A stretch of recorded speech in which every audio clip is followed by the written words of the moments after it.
Home minister साहब का resignation का तो सवाल ही नहीं बनता। होम मिनिस्टर पूरे भारत के होम मिनिस्टर हैं और पूरे देश के लिए जनरल पॉलिसी मैटर्स पर ही वो उनका संज्ञान होता है, वो उस पे फैसले करते हैं। दिल्ली में जो हुआ जंतर मंतर में, वो ऑफिसर्स जो मौके पे होते हैं, चाहे वो वहां एग्जीक्यूटिव मजिस्ट्रेट जो मौके पे है या सीनियर पुलिस ऑफिसर है दिल्ली पुलिस का या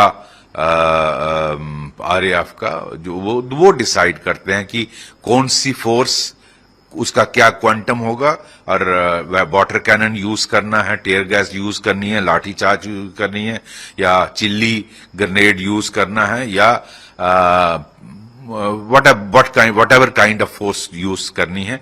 ये फैसला वहां के एग्जीक्यूटिव मजिस्ट्रेट या सीनियर पुलिस ऑफिसर जो मौके पे होता है वो डिसाइड करता है। ये इसमें होम मिनिस्टर साहब, भारत के होम मिनिस्टर का कोई इसमें नहीं होता। हाँ, ये फैक्ट है कि दिल्ली पुलिस और आरएएफ या सेंट्रल आर्म्ड फोर्सेस सारी मिनिस्ट्री ऑफ होम अफेयर्स के अंडर आती है और उनके बॉस होम मिनिस्टर होते हैं। बट मौके पे कोई भी पुलिस अफसर अपनी नौकरी रिस्क नहीं करेगा, even if home minister tells. मैंने 35 साल सर्विस की जम्मू कश्मीर में, मुझे किसी पॉलिटिशियन का अगर फोन भी आता तो मैं वही फैसला करूंगा जो मुझे मौके पे ठीक लगता है, क्योंकि मैं अपनी जॉब रिस्क पे नहीं डालूंगा क्योंकि होम मिनिस्टर साहब ने कहा है। और मैं इस तरह कोई भी पुलिस अफसर ऐसा नहीं होगा। और ये दिल्ली के लिए, जंतर मंतर के लिए भी एप्लीकेबल होता है, क्योंकि आप आंसरेबल होते हो जो आप कार्रवाई करते हैं। अगर आपने गोली चलाई तो आपको कमीशन के सामने जस्टिफाई करना है कि क्यों आपने गोली चलाई, आपने या कोई भी हथियार इस्तेमाल किया। तो कोई भी पुलिस अफसर अपना जॉब रिस्क पे नहीं डालेगा, अगर होम मिनिस्टर भी कहेंगे तो। बाकी ये जो डिमांड है राहुल गांधी की, अनजस्टिफाइड है। मुझे नहीं लगता होम मिनिस्टर साहब को, वो तो पूरे देश के लिए पॉलिसीज डिसाइड करते हैं। वो ये नहीं डिसाइड करते कि जंतर मंतर में क्या फोर्स इस्तेमाल करनी है या लद्दाख में क्या इस्तेमाल करनी है या तमिलनाडु में क्या, ये उनका काम नहीं है। यूनियन टेरिटरी दिल्ली वहां के पुलिस कमिश्नर मौके पे होंगे, उनके स्पेशल कमिश्नर, एडिशनल कमिश्नर जो भी मौके पे हैं, उन्होंने ही ये डिसाइड किया होगा क्या फोर्स यूज करनी है। तो ये अनजस्टिफाइड डिमांड है। बाकी राहुल गांधी तो क्या क्या कहते हैं, उनका तो क्या, वो तो कल को कहेंगे कि मोदी जी, अमित शाह जी ने कहा ये इस्तेमाल करिए ये फोर्स, उस अमित शाह जी को मोदी जी ने कहा, मोदी जी को ट्रंप जी ने कहा। तो इसका तो कोई एंड नहीं है। तो उस तरह तो ऑपरेशन सिंदूर भी वो कहते हैं कि ट्रंप के कहने पर मोदी जी ने वो ऑपरेशन सिंदूर को स्थगित कर दिया। तो इसका कोई जस्टिफिकेशन नहीं है। आई डोंट थिंक ये डिमांड मानने लायक है। बाकी कमीशन ऑफ इंक्वायरी बैठाना और सरकार की मंशा है। वो commission of inquiry generally I think अब तो सुप्रीम कोर्ट में भी ये गया हुआ, तो सुप्रीम कोर्ट ने भी इसका संज्ञान लिया है और कल का उनका फैसला है कि इसमें एक इंडिपेंडेंट न्यूट्रल इन्वेस्टिगेशन होनी चाहिए। उसके लिए किसी क्रेडिबल जज के लिए सुप्रीम कोर्ट ने कहा है। तो मुझे लगता है उसका हमें इंतजार करना चाहिए। और ये जो डिमांड है होम मिनिस्टर साहब की, अनरीजनेबल। आदरणीय लीडर ऑफ अपोजिशन महोदय श्री राहुल गांधी जी एक वरिष्ठ राजनेता हैं और अपने वक्तव्य को सोच समझ करके व्यक्त करना चाहिए। कानून की किस किताब में लिखा है कि गृह मंत्री अधिकृत देने के लिए इस प्रकार के आदेश? और आजकल के आईटी के ज़माने में, सोशल मीडिया के ज़माने में, क्या आप समझते हैं कि इस प्रकार के कोई आदेश लिखित तो देगा नहीं? फ़ोन पर देगा, दूरभाष पे देगा, व्हाट्सएप पे देगा, और देगा तो वो बच जाएगा क्या? इस तरीके की अदूरदर्शितापूर्ण बातें नहीं करनी चाहिए।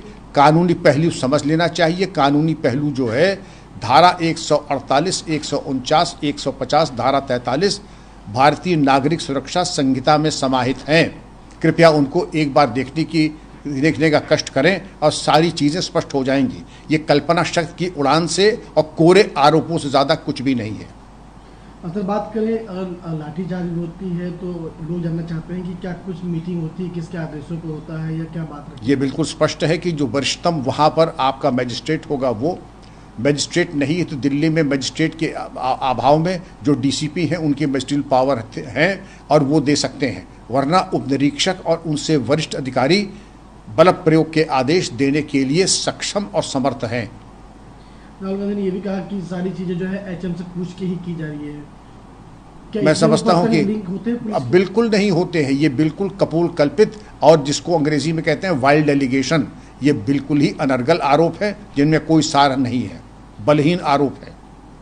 सर एक कुछ ऐसी भी चीजें जो चलाई गई थी वहाँ पे, दिल्ली पुलिस ने कहा कि इसको नहीं है, लेकिन राहुल गांधी कह रहे हैं कि चलाई गई है, कागजों में है। ऐसी कोई चीज़ अगर हुई आज के ज़माने में छुप जाती है, इतने वीडियो कैमरा पुलिस के भी रहते हैं, वीडियोग्राफी हुई है, जो हमारे बच्चे थे उनके सबके मोबाइल कैमरे पे वीडियो चल रहे थे। अगर है तो आरोप जो है उनको आप लिखित दें, एलजी को दें, मुख्यमंत्री को दें, सार्वजनिक करें। इसके ऊपर तो मैजिस्ट्रियल जांच भी होती है और क्रिमिनल इन्वेस्टिगेशन भी होता है, उसका समावेश हो जाएगा साक्ष्य के रूप में और कार्रवाई हो जाएगी। ये कोरे आरोप लगाने से काम नहीं चलेगा। आदरणीय राहुल गांधी जी जिनके पास ये आरोप है कि वो प्रक्रिया और वो चीज़ें इस्तेमाल की जो कि नहीं करनी चाहिए थी, तो स्पष्ट साक्ष्य प्रस्तुत करें। वीडियोग्राफी तो 24/7 हजारों लोग कर रहे थे वहाँ। जिम्मेदार पद पे बैठे हुए व्यक्ति को ऐसे प्रकरणों में बोलने से पहले मेरा मानना है कि पूरी प्रक्रिया की जानकारी होनी चाहिए। दिल्ली में पुलिस कमिश्नरेट है और पुलिस कमिश्नरेट में जो मैजिस्ट्रियल पावर्स हैं वो पुलिस के पास रहती हैं। अगर कोई ऑर्डर करेगा लाठीचार्ज का, टीयर गैस शेल्स का, चिली बॉम्ब्स का, कोई भी ऑर्डर करता है, पैलेट गन्स का, पंप एक्शन गन का, या अल्टीमेट आगे चलकर फायरिंग का, तो ये ऑर्डर वहीं मौके पे लिया जाता है।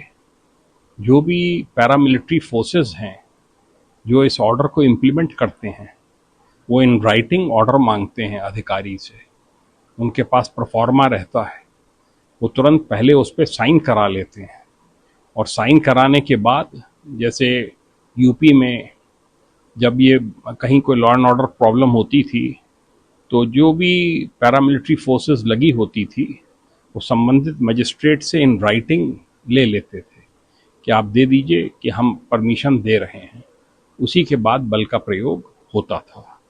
तो ये बिल्कुल हास्यास्पद है कि वहाँ पे अमित शाह जी बैठे हुए थे, मैं अभी टीवी में सुन रहा था 30 गाड़ियों का काफिला था, वो वहीं से बैठे बैठे ऑर्डर कर रहे थे। ये ऐसा कतई नहीं होता है। ये एक बहुत बड़ी एक भ्रांति फैलाई जा रही है जिसमें कोई किसी प्रकार का तथ्य नहीं है। जिस तरीके से उन्होंने कहा कि दिल्ली पुलिस उनके अधीन आती है, कमिश्नरेट भी है, कमिश्नरेट में एडमिनिस्ट्रेटिव पावर पुलिस के पास है, लेकिन उसके बावजूद गृह मंत्रालय पर साफ तौर से निशाना साधना। देखिए, कल ये आप कहिए कि उत्तर प्रदेश में कहीं कोई घटना हुई कि उसके ऑर्डर योगी जी ने दिए थे, वो गृह मंत्री भी हैं, प्रदेश के मुख्यमंत्री भी हैं। ऐसा नहीं होता है। जो मौके पे अधिकारी हैं, डीएमएसपी हैं, पुलिस कमिश्नर हैं, उनके अधीन अधिकारी हैं, वहीं मौके पे इसका निर्णय लेते हैं और जो निर्णय वो लेते हैं इसके लिए वो जिम्मेदार हैं। और इसके बारे में ऐसी परिस्थितियां क्यों आई कि बल प्रयोग हुआ, ये वो उसको एक्सप्लेन करेंगे। इस मामले में जो जिम्मेदारी तय करने की बात की जाए तो वो अधिकारियों पर जिम्मेदारी की बात आती है, जिम्मेदारी उन पर तय करनी चाहिए या फिर जो गृह मंत्रालय पर जिम्मेदारी? नहीं, गृह मंत्रालय से इसका कोई लेना देना ही नहीं है भैया। गृह मंत्रालय से क्या लेना देना है? गृह मंत्रालय थोड़ी बैठ के ये रिमोट कंट्रोल से करता है कि हाँ हम देख रहे हैं कि इस समय हालात जो हैं वो फायरिंग के बन रहे हैं, आप फायरिंग शुरू कर दें। ये नहीं होता है। जो सीनियर ऑफिसर ऑर्डर देता है, डीसीपी रैंक के ऑफिसर ने बताया गया है पैलेट गन चलाने का ऑर्डर दिया है, तो उन्होंने इन राइटिंग दिया होगा, आरएएफ ने इन राइटिंग लिया होगा और इन राइटिंग लेकर और तब उन्होंने उसको वहाँ पे सिचुएशन को कंट्रोल करने के लिए उन्होंने इन ऑर्डर्स को फॉलो किया होगा।